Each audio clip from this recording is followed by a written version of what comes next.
నమస్కారం అండి. మీ ఎర్రంరెడ్డి తిరుపతి రెడ్డి.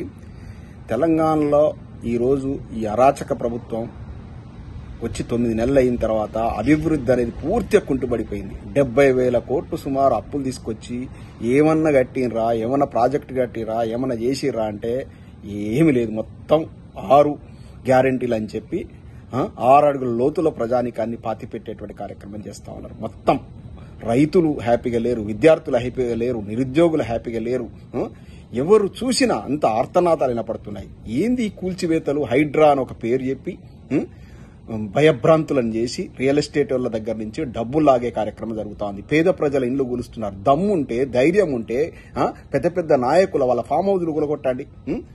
ఏంది ఇన్నాళ్ళు లేనటువంటి ఈ కార్యక్రమం ఇప్పుడే కొత్తగా తీసుకొచ్చేసి ఏదో మొత్తం హైదరాబాద్ ని ఉద్ధరిస్తున్నా అని చెప్పుకుంటూ గుంపు మేస్త్రి గారు చేస్తున్నటువంటి ఈ అరాచక పాలనలో అభాగ్యుల ఆర్తనాదాలు వినపడట్లేవా? అసలు ప్రజాప్రభుత్వం అంటున్న ప్రభుత్వం ఉన్న దేనికి? ప్రజలను రక్షించుకోవడానికా, ప్రజలను భక్షించడానికా? ఒక పెద్ద ఆయన పాపం ఒరిస్సాలో జీవితకాలం సంపాదించుకొని రూపాయి కూడా పెట్టుకుని వచ్చి 1.5 కోటి పెట్టి ఇల్లు కట్టుకున్నాడంట మన అమీన్పూర్ దగ్గర. ఆయన ఏడుస్తుంటే ఆ దుఃఖం ఎవరికి కనపడట్లేదా? జీవితకాలం అండి, జీవితకాలం 1 రూపాయి మొత్తం పర్మిషన్లు ఇచ్చింది మన ప్రభుత్వ అధికారులే కదా. మరి ఆ ప్రభుత్వ అధికారులు శిక్షార్హులు కదా. గవర్నమెంట్ మన బ్యాంకు 90 లక్షల లోన్ తీసుకొచ్చుకున్నాడట. మరి బ్యాంక్ అధికారులు అన్ని చెక్ చేసుకోకుండా ఇచ్చిరా? ఇదే రేవంత్ రెడ్డి గారు ఒక మీడియా సమావేశంలో మాట్లాడుకుంటూ కేసీఆర్ ప్రభుత్వాన్ని గతంలో విమర్శించుడు ఏంది, కూలగొట్టుడు ఏంది, కూలగొడతారా? బీఆర్ఎస్ ఎల్ఆర్ఎస్ లేదా? బిల్డింగ్ రెగ్యులేషన్ స్కీమ్ ఉంది, ల్యాండ్ రెగ్యులేషన్ స్కీమ్ ఉంది కదా. అట్లాంటి స్కీమ్ తీసుకొచ్చి వాటి రెగ్యులైజ్ చేయొచ్చు కదా, ఇక నుంచి పక్కడబందీ చేయొచ్చు కదా. ఇదే గుంపు మేస్త్రి గారు నీతి సూత్రాలు చెప్పిండే ప్రెస్ మీట్లు పెట్టి గత ప్రభుత్వంలో ఈయన ప్రతిపక్ష పాత్ర పోషించి. మరి ఇవాళ నీకు అది అనిపించట్లేదా రేవంత్ రెడ్డి గారు? ఒక అమ్మాయి పాపం వాళ్ళ డాడీ కొనిచ్చినటువంటి పుస్తకాలు, వాటర్ బాటిల్ కూడా తీసుకోలేదని చిన్న పాప ఏడుస్తుంటే దుఃఖం రావట్లేదా? ఆ పాపం తగలదా మీకు? మీ కాంగ్రెస్ ప్రభుత్వ పెద్దలకు పాపం తగలదా? ఇది గూడు జడగొడితే మా పాపం ఊరికే పోతుందా? మొత్తం ఏది మధ్యతరగతి వాళ్ళు, ఐటీ ప్రొఫెషనల్స్ వాళ్ళు 1 రూపాయి కూడా పెట్టుకుని కట్టుకున్న ఇండ్లను కూలగొడతారా ఈ హైడ్రా పేరు చెప్పి? ఈ పెద్దోళ్ళందరూ కాంట్రాక్టర్ల దగ్గర నుంచి వాళ్ళ ఇండ్లు కూలగొట్టకుండా ఉండడం కోసం వెనకాల 1000 కోట్ల లావాదేవీలు జరుగుతున్నట్టు మాకు వినిపిస్తా ఉంది. అంటే వెనక నుంచి ఎవరైతే డబ్బులు ఇస్తారో వాళ్ళ ఇండ్లు కూలగొట్టట్లేరు, ఈ అభాగ్యుల ఇండ్లు కూలగొట్టి రోడ్డున పడేస్తున్నారు. ఇంకా దీనికి తోడు మా పాలకుర్తి నియోజకవర్గంలో వచ్చిర్రు అత్తాకోడలు ప్రజలను ఉద్ధరిస్తా అని చెప్పి సర్వనాశనం చేసిన పాలకుర్తిని. ఈమె భారతీయురాలు కూడా కాదు, ఈ ఝాన్సీ రెడ్డి అంటే ఈమె పోయేసి కలెక్టర్తో రివ్యూ మీటింగ్ లో కూర్చుంటా ఉంది. ఇండియన్ కూడా కాదు, ఇండియన్ కానటువంటి వ్యక్తి పోయి ప్రభుత్వ అధికారులు, ఐఏఎస్ ఆఫీసర్లు, కనీసం ఐఏఎస్ ఆఫీసర్లు మీరు చెక్ చేసుకోవాలి కదా ఎటువంటి వాళ్ళతో మనం అఫీషియల్ మ్యాటర్ డిస్కస్ చేయాలని. జనగామ జిల్లా కలెక్టర్, వరంగల్ జిల్లా కలెక్టర్, 3 జిల్లాల పరిధిలో ఉంది పాలకుర్తి. ఈ కలెక్టర్లతో, ప్రభుత్వ అధికారులతో పోయి camp office, MLA camp office మొత్తం పునరుద్ధరణ పనులు చేయమని ఈమె ఆదేశిస్తా ఉంది ఝాన్సీ రెడ్డి.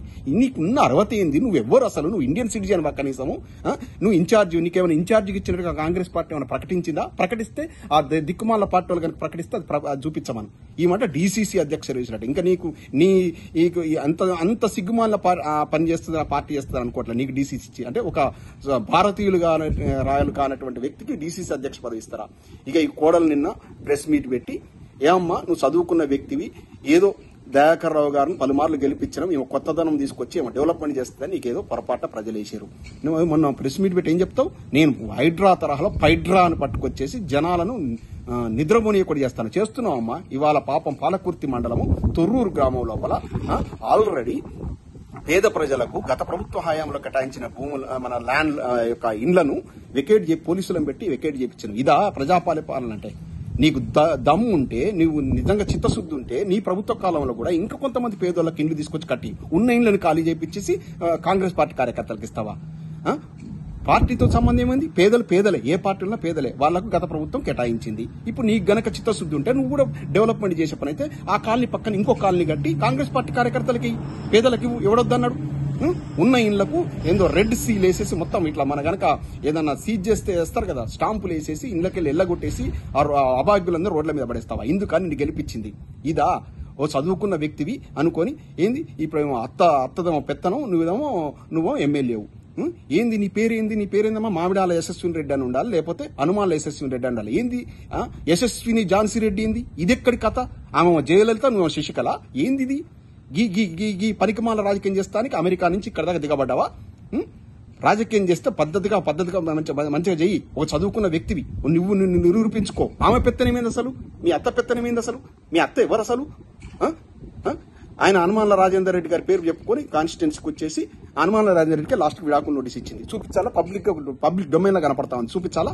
ఏం దశ పాలకుర్తికి ఏం సంబంధం? హనుమాన్ల రాజేందర్ రెడ్డి గారికి విడాకులు నోటీస్ ఇచ్చినట్టు ఈమె పాలకుర్తికి ఏం సంబంధం? ఎక్కడో ఖమ్మంలో పుట్టి ఎక్కడో 50 ఏళ్ల కింద అమెరికాకు వచ్చి సెటిల్ అయినటువంటి వ్యక్తి ఇవాళ ఏదో పెద్ద మదర్ తెరిసాల వల్ల నేను ఇక్కడ మొత్తం సేవ చేస్తా అని చెప్పేసి ఇదా ఈ పనికిమాల రాజకీయం చేస్తానికి వచ్చేసి మిమ్మల్ని మీరు ఒక యువతి, మీరు ఒక మంచి 26 ఇయర్స్కే ఎమ్మెల్యే అయ్యారు, మీకు ఆ స్వేచ్ఛని ఇవ్వాలి కదా.